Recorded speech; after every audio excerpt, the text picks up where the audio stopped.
for another few episodes of Talent on Tap. And this time, we're in London.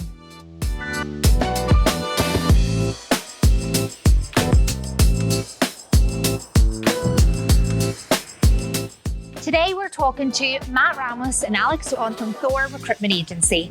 We've been working with Thor since January 2026. And originally, when they came to us, they were using a competitor for their CV formatting process. The competitor was really struggling when it came to difficult and challenging CVs. So let's hear from Alex and Matt today on how they're getting on with AssistCV. Thank you very much for joining, guys. So we've got Alex today and we've also got Matt here with us. So the first question I need to ask, who is the biggest office diva? Oh, office diva?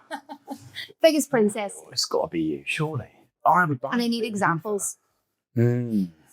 I don't know if there is anything you'd really make as an example, but I'm a bit of a diva. I'm not a very manly man at all. I just, I like to dress fairly uniquely. I was going straight to fashion. Well, yeah. I can be quite precious about things. DIY is not my strong point. DIY is not your strong point, right? Maybe Nick. Maybe the founder. Is he the biggest princess? I think in a good way. Is like on you, but quite pedantic about a few certain topics, which I think is both refreshing, but also a constant reminder that there's always an issue. You're really selling it here. Yeah. I wouldn't work anywhere else. Well, until when that's true. And nobody's asking, can you go and get me that, or can you do that, make me tea or anything like that? No. We're quite fair in our team. In our little bank, we have rotas, and it's kind of unwritten rule. Yeah. It's just, if you're getting a water, you're getting a coffee, then you do it for everyone. You get everyone. See, we do that as well in the office, but see, I'm the worst because I'll just wait for people to ask. Smart. It's really lazy. But you're pregnant now, so well, exactly. So I kind of have an excuse. I can carry all those things. So yeah, I can really milk it now. But yeah, I thought one of you was going to be in my camp, but clearly these are nicer people.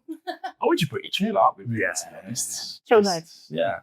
Do the job, crack on, have a laugh here and there. Nice. And I seen, so Alex, you've obviously came back to Thor. So you went somewhere else, then came back. So you must have came back for a reason. So talk to me, tell me more about Thor. Yeah, I did. I kind of always felt like I would at some point. Like that ex you can never get rid of, No. That's Nick. That's Nick, exactly. No, when I left Thor, I think markets were tough, right? And I think for everyone, and I was in some way blaming Thor, but I think there was a bit of underperformance for myself, and then there was an opportunity to go into kind of a different market altogether and do a bit more kind of exec search and learn something new. And I think when I saw Thor, I had a load of friends still at Thor. Like I had Matt here, I had, probably between 5 and 10 and very close friends that I stayed in touch with.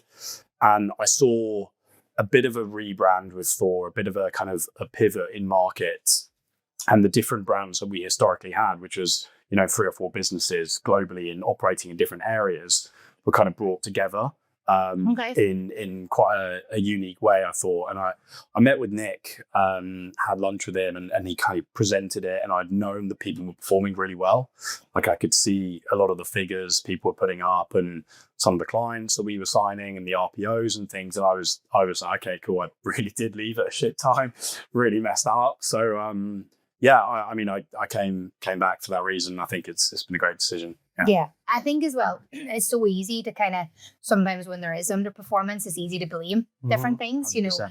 And the first kind of thing that you go to is either the product or the service or the clients or the market or whatever, but actually just turning around and putting your hands up and saying, you know what, actually that was a wee bit on me. Yeah. I think is actually really important, and you don't hear it a lot. You still hear time and time again, and whether it's your teams, I'm sure you're hearing it as well, but it's I just wish people were more honest because it's tough. Yeah. It is really, really tough. And I think when you then obviously have friends who you can hear and you see what they're doing, you get excited about it and probably why you wanted to come back. Yeah. And would that be the same for you, Matt? So what do you think, what do you think makes, Thor different? Because I think everybody talks about agencies, about enjoying different things about it, but what do you think kind of stand out for Thor? I think for me, like every single time I'm interviewing someone, it always boils down to the same reason, in that, we can work remotely. I think it's a job that obviously we work markets that are remote anyway, right? So my market's mainly Germany and German-speaking countries. But I'm in the office 5 days a week because I just love it, and I enjoy the professional separation of having work at work and home at home, so I can properly switch off when I go home. But I enjoy it. We've got a culture where I think we're all gradually moving towards pulling together and all moving in the same direction, and things like Alex mentioned of the rebranding and bringing these 3 individual silos of business together. There's just a sense of cohesion in the business that I never had at my company before I joined Thor, and that, at the end of the day, we wake up at 6:30 every morning to come to the office, and I enjoy it. And I think that's worth its weight in gold, really, if you're looking for a job and joining a company. You need to start crying again. Not again. Please do the same. Please do it.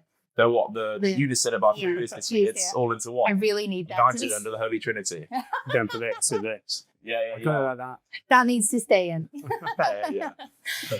No, and I think, do you know what? I think you're absolutely spot on, right? See that, like, coming into the office. I moved back home probably a year ago. Yeah. And I miss the office. There's just something about it. Like, I think working in sales, like, when you get a deal, I can't really just ring my own little doorbell. Do you know what I mean? It's not as fun. It's you can't really high five anyone. You can't jump around or go for pints or whatever it is. So, but it can be hard to get people into the office, and it can be hard to create that culture. And I think COVID had a massive, obviously, play on that. So how do you guys do that? How do you get people excited by coming in and wanting? Because it sounds like you are delighted to be there, Matt. Yeah, I love it. I think it's organic, and I think there's kind of a lot of people there don't really have the conversation around, why do you work from home, or like, why do you not work from home? But it's just more that people just keep turning up on a, Wednesday's typically the day that we work from home.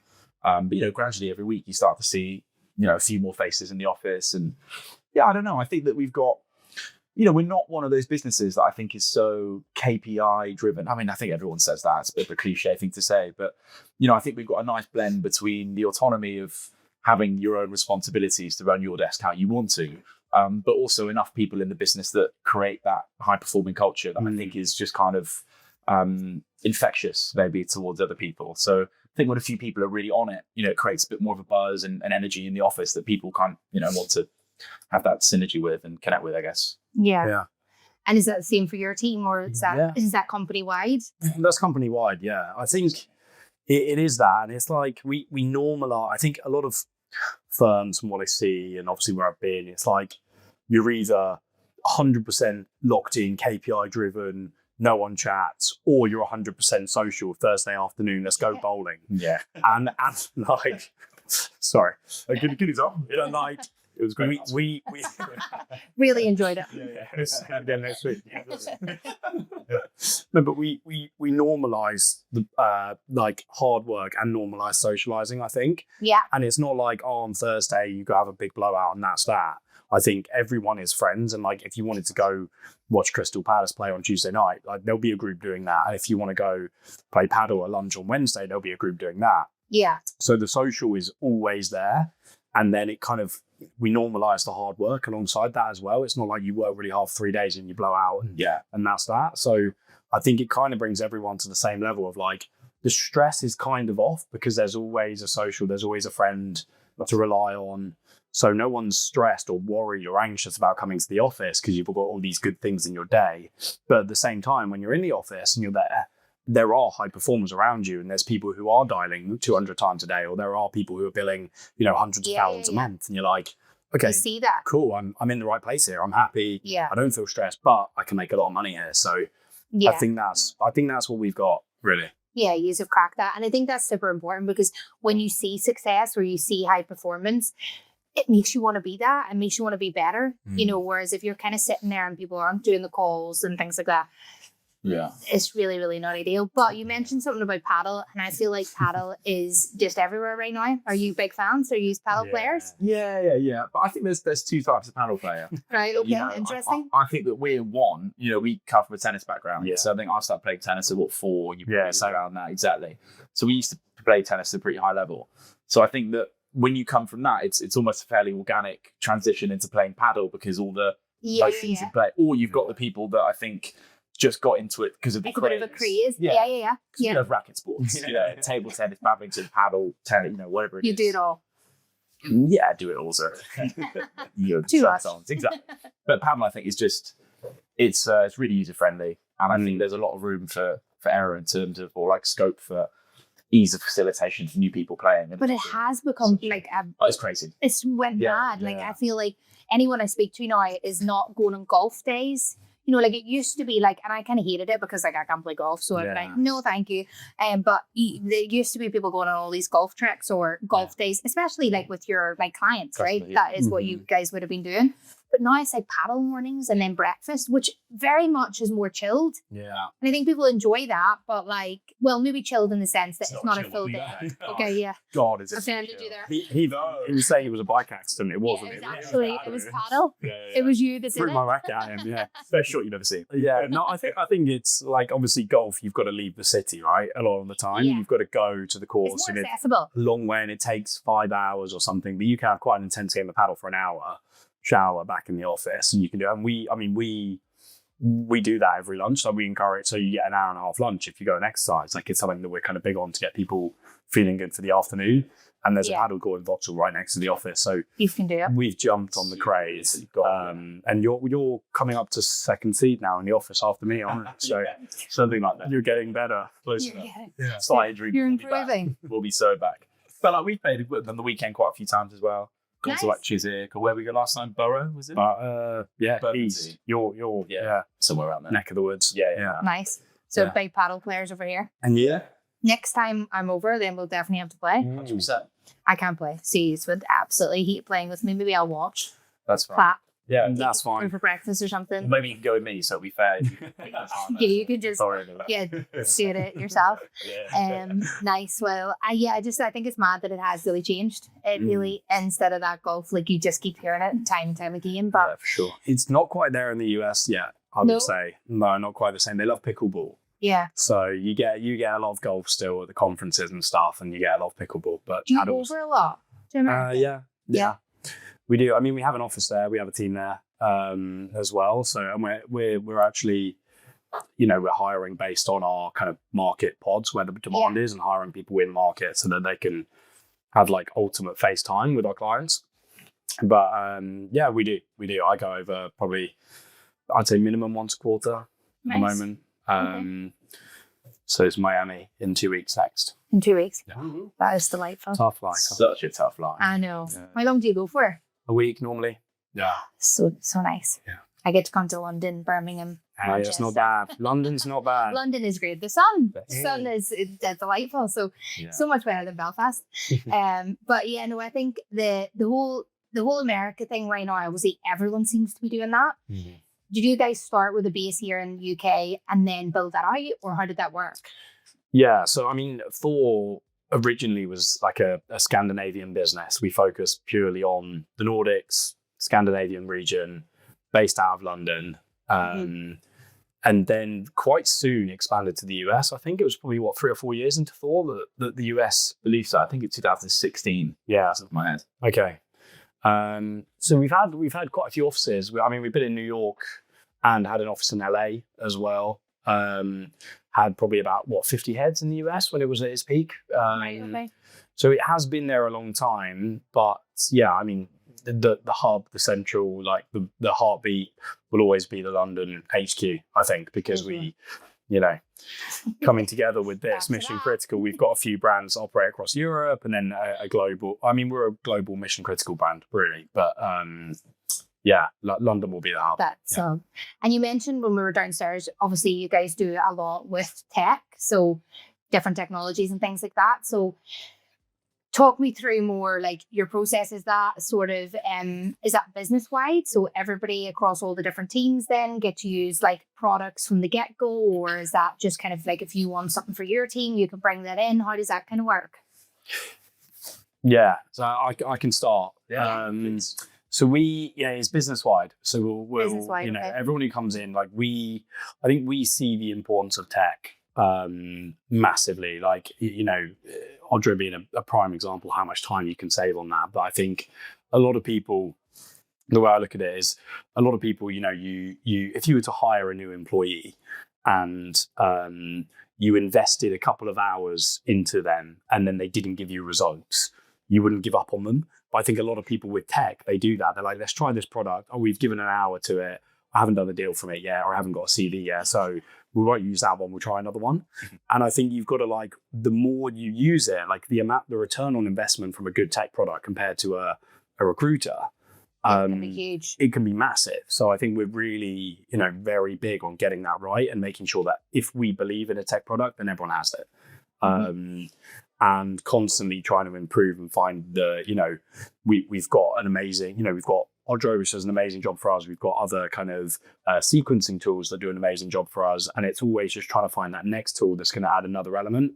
And then when we find it, that goes to everyone. And we're really passionate big on that. About that, yeah. And that's sort of like, see that like kind of embedding it within the team, right? That is, speaking as a vendor myself, right? That can be really tough, right? Because there's only so much that the vendor can do. It has to be, it's a partnership. It's got to come from both sides. So, usually it's an education. There's, quite a lot in terms of what you guys have to do. So what do you do from kind of like, from your level, what do you guys do to ensure that that is embedded in your teams?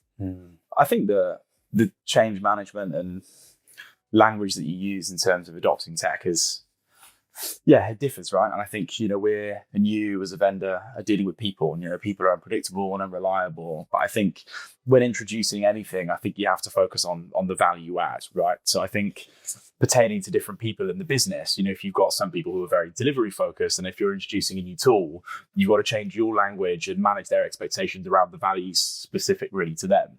So I think when you're introducing any kind of technology to a business, the whole language behind the why, I think, is the most important thing. So I think in this case, speaking of Odro, from a standardization point of view, it's very good that we have a joint brand, a joint message, and joint feature in that we have a unison way of introducing product to customers.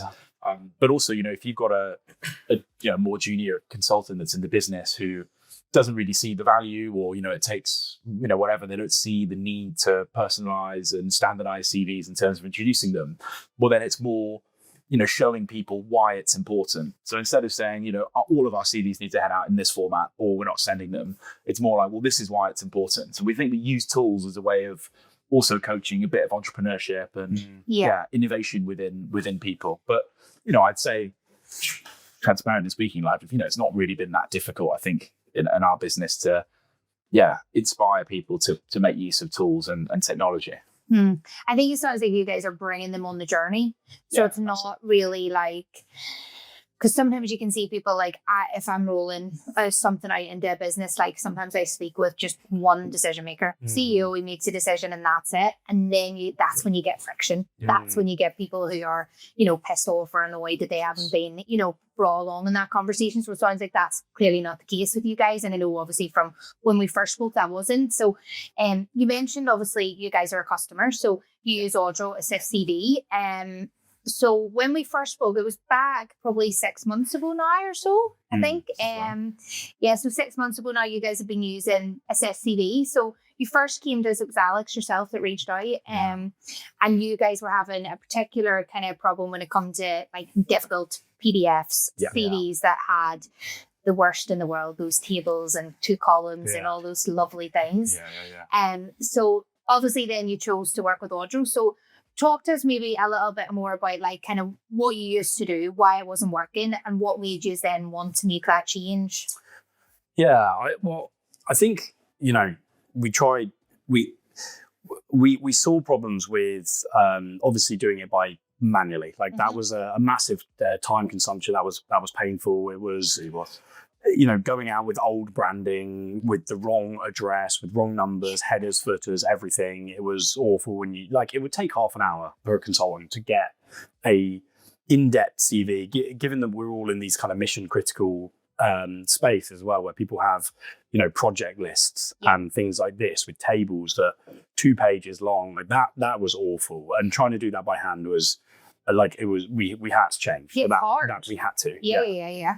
And then, we did have other products as well that they just weren't really delivering in the way that we needed. And I think for us, when I gave you a call and said, look, we need this, and this is exactly what we need, I think it was very like you were very aware of the pain points that we had. Mm-hmm. It's almost like you had been through it and you knew that the way that this needed to be rolled out was that each individual in the company may have a slightly different way that they want to set up. So we need our brand and we need our continuity across the whole like the CV format, but within that we might need 7 or 8 different types set up.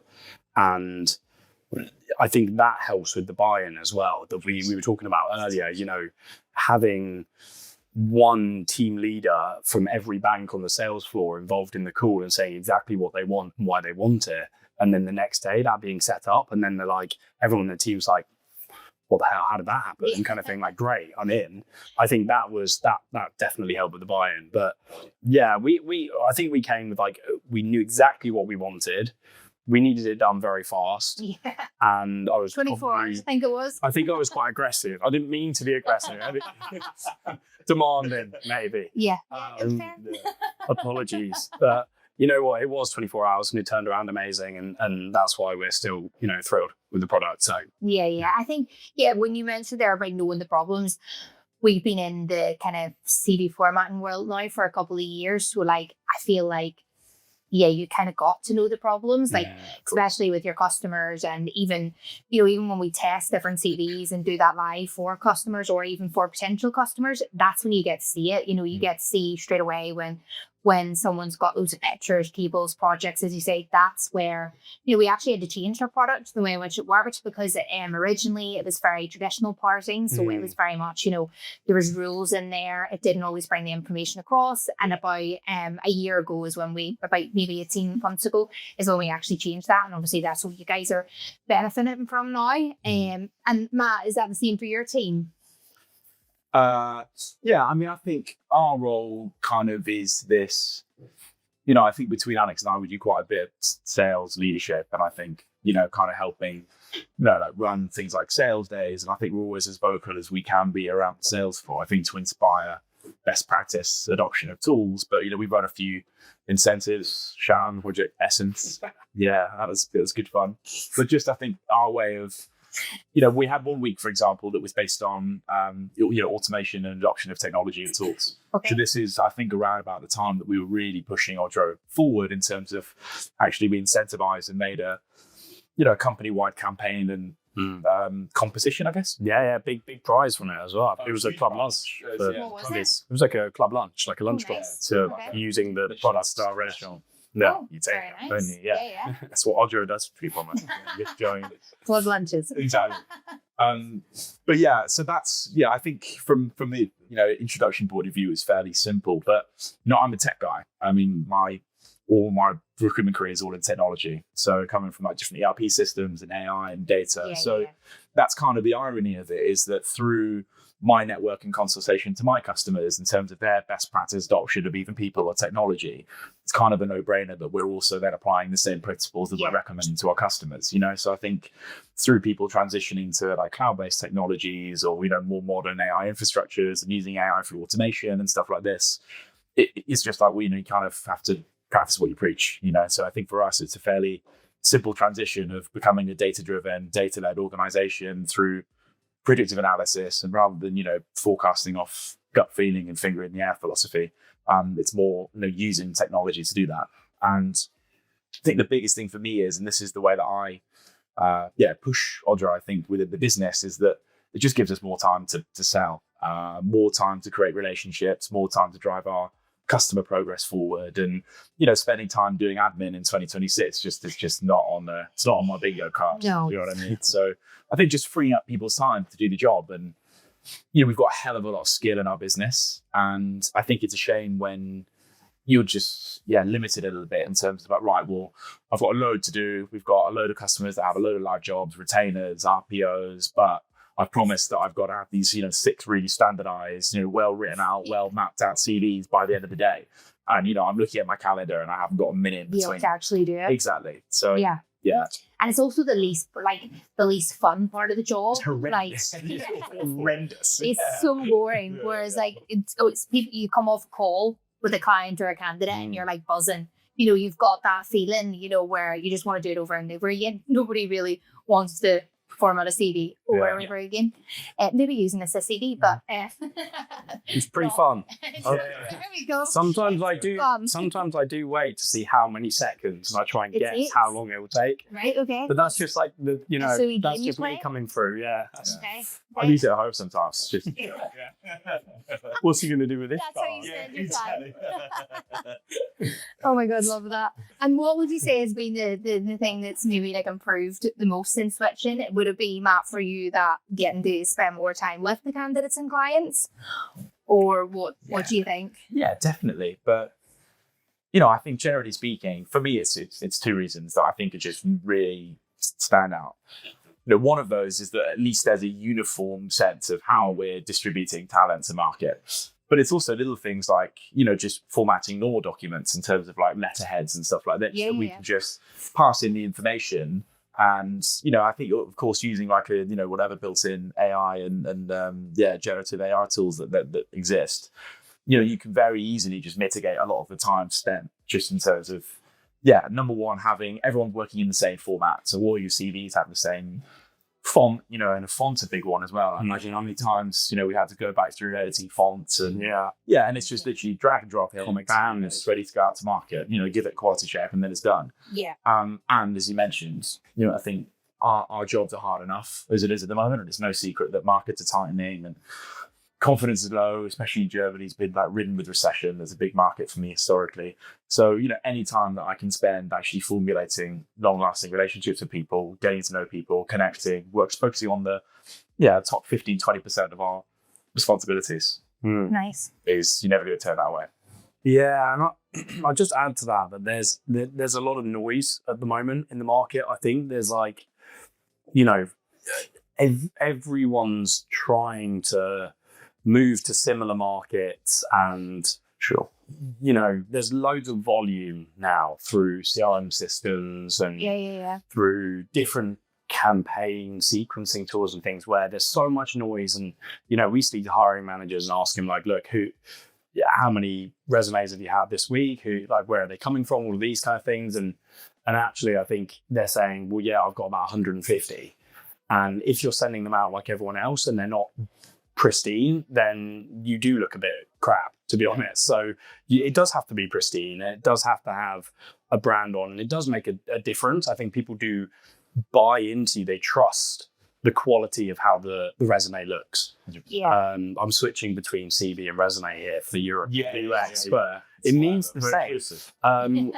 But like, it obviously there's a big element of trust, and like Matt was saying, with like the letterheads, having the same brand on that and the same address down the bottom and these kind of things, like it goes a long way, I think, when you're trying to cut through the noise. So yeah, I think as well, it comes to standards, like especially like I always say to people when I'm on even a demo, for example, like for me, my demo's always got to be set up. It's got to be pristine. It's got to look good. It's got to feel good, because that's what people are buying into. But when I did recruitment very many years ago, and I was absolutely terrible, you would never hire me, you'd fire me.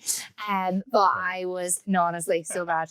But we would I found it really hard because you had nothing they didn't really, mine was temp, so we didn't really send over CVs. So I found it really difficult at times to actually have something tangible, that they could actually showcase. Whereas I feel like that's your product. Yeah. Do you know what I mean? Especially like you need to show that in the best light.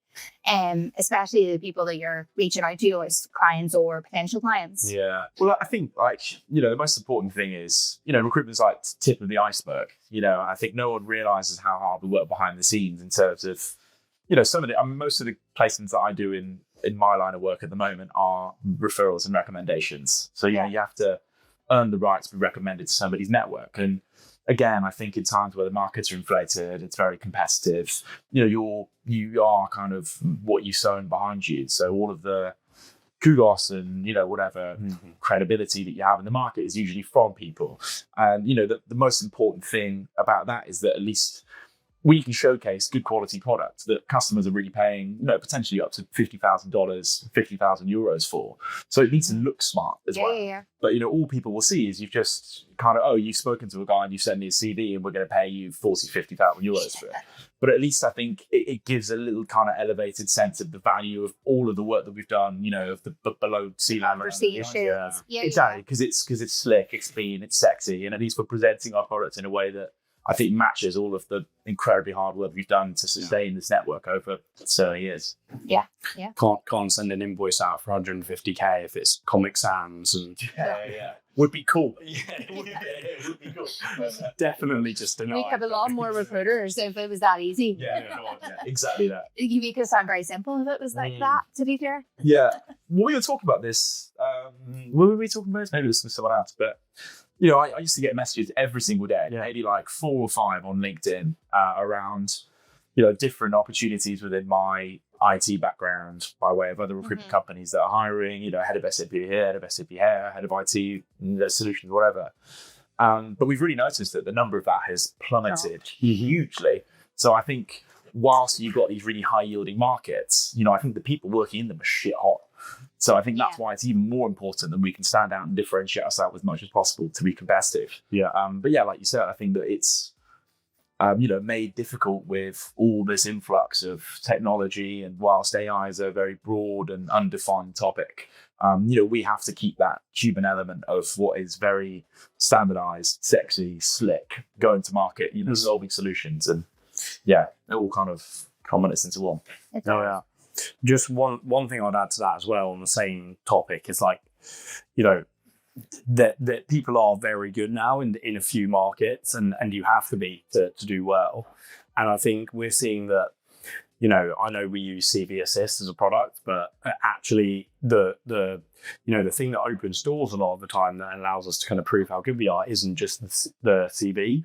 It's all of the salary reports we send, or it's the intel on the market. It's all the other value add that we do. It's the kind of joint venture opportunities where we'll give them an opportunity to connect with another one of our partners and have a transaction there. And I think that, again, we need that to go out the same way, because that is opening doors more than CVs. Yeah. So if you have the letterhead where you can do that and you can still standardize things and still kind of have the ability to send all this information out, rather than, if you tried to send a salary document 3 years ago, it would be like an Excel table that you've put together and a screenshot or like a snipping tool of the page, and it would look awful. And you try to sell that as like, this is why we're different, and they'd be like, I don't understand what's going on, and you're a recruitment company. Whereas nowadays it's I get what value you can add, and this is really clear now. So, and they also expect more. They expect that it's not just sending CVs, and I think that goes back to like sales. Like, I don't know about you guys, but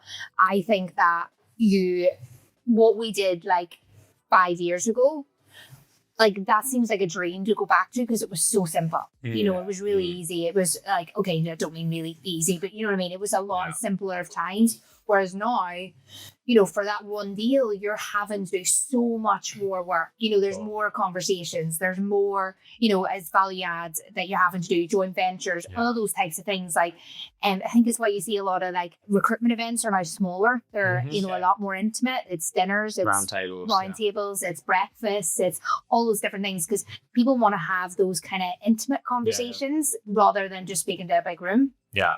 Do you guys feel that as well? Massively. Massively. And I think it is getting harder for sure. I think the value and like the quality in recruitment is shifting from the candidates to the clients, and it's kind of over the last decade, it's moved from what would an amazing recruiter do 10 years ago.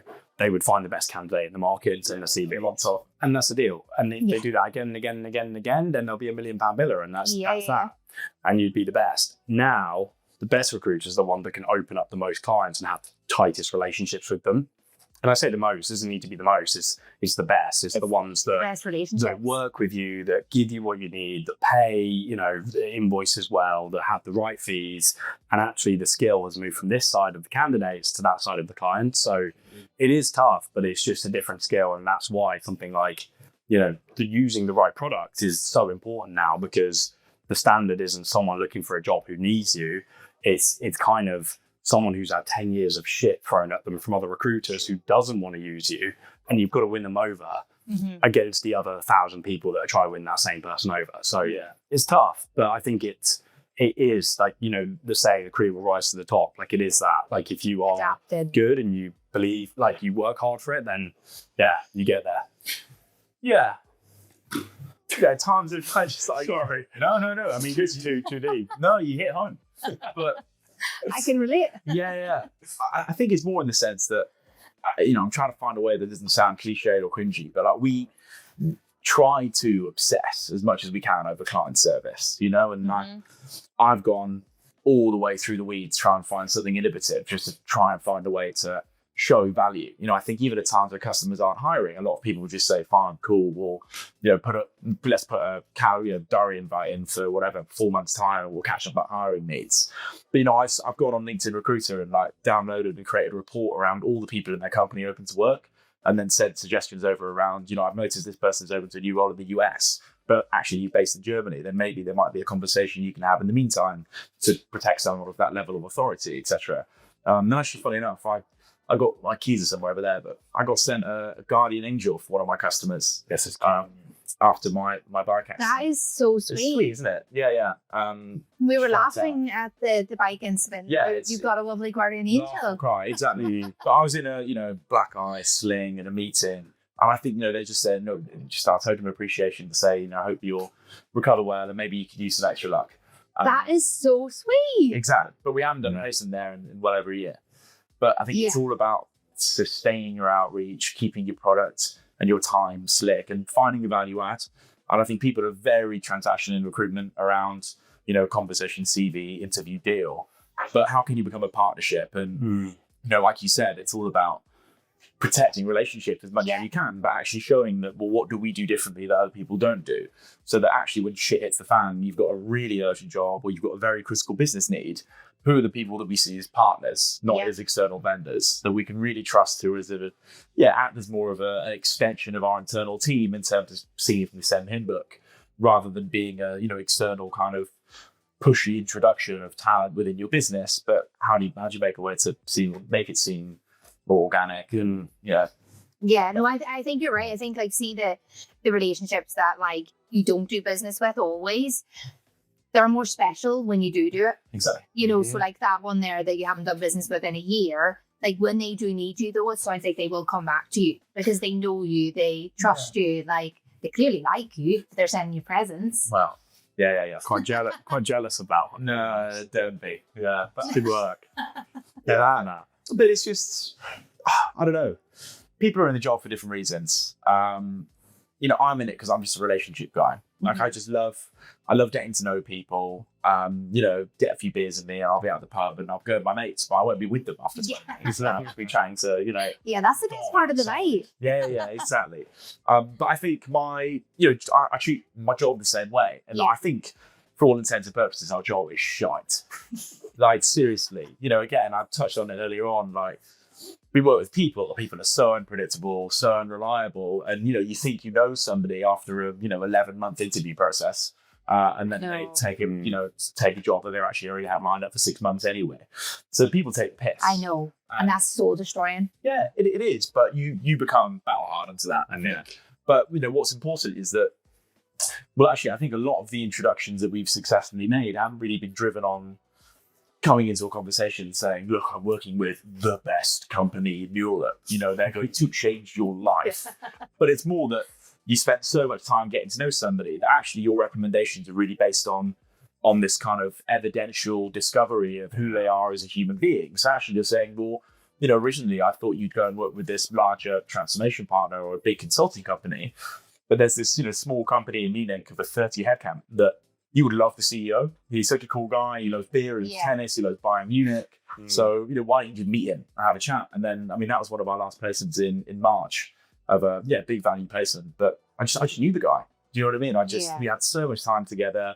He's written a glowing recommendation on LinkedIn and stuff like that. But it's not really about that. I haven't really provided such a pristine level of service to the guy.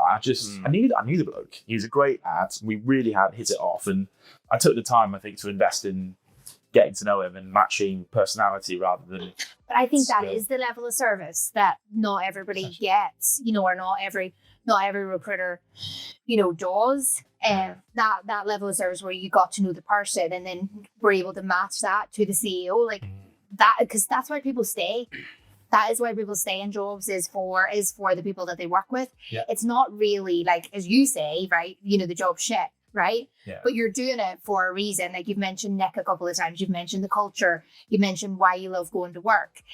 That isn't like for doing like the matching. It doesn't sound like it. It sounds like it's more about like the people and the experiences that you're having. Well, that's what we'd say in interviews, wouldn't we? That's what we'd say to people. No, not when we were interviewing elsewhere. Yeah. Yeah. But no, there's this, there's a few people in the company that, you kind of, I don't know, fantasize about it a little bit. These are the people that I ride into battle with every day, and like maybe that's a, overextended, exaggerated viewpoint, but it's true, like you're all this, idea of putting in the same direction. But like, these are the people that I'm rubbing shoulders with, and I have to socialize with. Yeah. But it's not that actually, if you match ambitious people that have a similar level of ambition to you, drive and purpose, with the fact that you can go in, do a podcast with your mate, and see him at the office the next day, and play paddle with your other friends the next day, and it's just this sense of cohesion. And like you said, I think much like our respective candidates or clients would hire people based on personalities, I think recruitment's recruitment. You do deals, you call clients, you call candidates. Like that's the job. That's the job. But it's the little bits of matter in between that nothing make no difference. So like when it comes to the consultants, right? So is there something that they have to kind of use, like they love using when it comes to AssistCV? Yeah, well, I think, like I was saying earlier, we've obviously streamlined it so everyone uses the same product in the same style. But the good thing is obviously everyone has different markets and they have different seniorities that they need to tailor to. And I think the AI typing tool where you can refine, I think it's the refine section on the CV, where you can type in how you want the AI to kind of create a new response for you or a new summary or whatever. I think that's really useful for tailoring it to the right people. So, for example, if one individual is working with private equity and exec search, you could say, we want it short and direct, and we want it very kind of high level, no fluff. Keep in the numbers, keep in the megawatts or the dollar signs or whatever, just make it very clear. Whereas if you're talking about maybe a superintendent or a project manager or someone who's more site-based, then obviously you want to lean into the way that they've worked in the team and the parts of the projects that they've been responsible for and things like this. And the language that you use and the way that kind of refined tool works is that has been a massive thing for the team. So that we can all have the same CVs going. But even if you put one on the system and someone sent it to one client, and then actually we think, it needs to go to another client, you can jump on, find it there, 3 seconds, change the tone of voice, and it goes out to a new client in a new way. So that's been really, really good for us. Stunning. I can't believe we haven't spoken about the anonymized feature yet. I know. Yeah. Of course. Jesus. Come on. Well, yeah, and look, I think especially when you've generated a really big network throughout your time, and especially you've experienced, I've experienced that you move companies, but we are a GDPR compliant business, so we're not going under the table and dishing out candidate or customer information to people willy-nilly, left, right, and centre. We're very by the book. But beforehand, I'd have a lot of conversations to say, look, Matt, I know you. Great product, great guy. We've worked together before. Let's do it again now. But we don't have a contract in place, so I need a little bit of help and leeway. So I need you to help me convince my internal HR team and centralized team that actually, as opposed to our existing PSL, we've got someone who does deliver, who has a history of actually filling these really hard and niche hunter-driven types of roles in technology that. Yeah, I think if it wasn't for my network sometimes and I got a new role on, I think, square one, very difficult going in this huge sea of candidates where only a very select few were relevant. But I think for us, it's we need to quite quickly showcase our current portfolio and our network and the people who were well referenced and tried and tested that we've worked with before. So, before I'd typically palm myself to the junior people in my team. But it would be secret type. Yeah. But I have to. We have to showcase our quality, our products. Go to market with products, right? But converting to CV to PDF into Word, and then going through and making it GDPR compliant is a ball ache. Yeah, in a big way. But I think when you can anonymize CVs really quickly, i.e. just remove all the personal data, doesn't impact the general feel and essence, if you will. That's like candidates' words, things like that. Yeah. So you can still showcase your products, show what you've got, go to market quite quickly. You've had a good call with a hiring manager at a certain business, fine, follow up. Here are the 3 CVs within finance or data or supply chain that you asked for. And then, it's super easy. Hi, all 3 are terrible. I don't want to meet any of them. Awesome. That's what usually happens. Thank you. Anything more you want to say? No. Touch on? Chat KK. Yeah. Who is KK? He's the guy. The best guy. Is he part of the team? Yeah, he's always just the best guy. Okay, KK, you got a shout out? KK. There we go. Don't know who he is, don't know what he's done. He's amazing. I hope we meet him one day. Oh, I hope I meet him too. Why is he so great? You'd love to meet him. He's the suave. Oh, wow. Okay, good chat. Great, the best. The best. But in every good sense of the way you can say good chat. He's just such a nice guy. I think you really like him. I love him. I love him. He's so great. He's one of the main reasons that I think Thor. You stay there? Not bad. I haven't thought about interviewing or anything, but I think it's not really so much that I stay. I think it's why I enjoy it. It's why I'm growing roots. So everyone needs a KK in the business? Everyone gets a KK. That is signed, sealed, delivered. Everyone gets a KK. KK should get a pay rise. He sounds like himself. I don't know if we can pay the guy anymore. These are also unsure. He's one of my managing directors. Oh, is he? Okay. Yeah. Which I think when you've been at Thor 12 years. Yeah. He's employee number 3. Wow. Yeah. So he's right in and about that. Yes. But deservedly so. He's just Was he your manager? No, was my manager. No. Yeah. But he runs our whole contract unit at Thor. Right. So everything contracts, KK's your man. KK's your man. KK's the man. Love it. He's the man.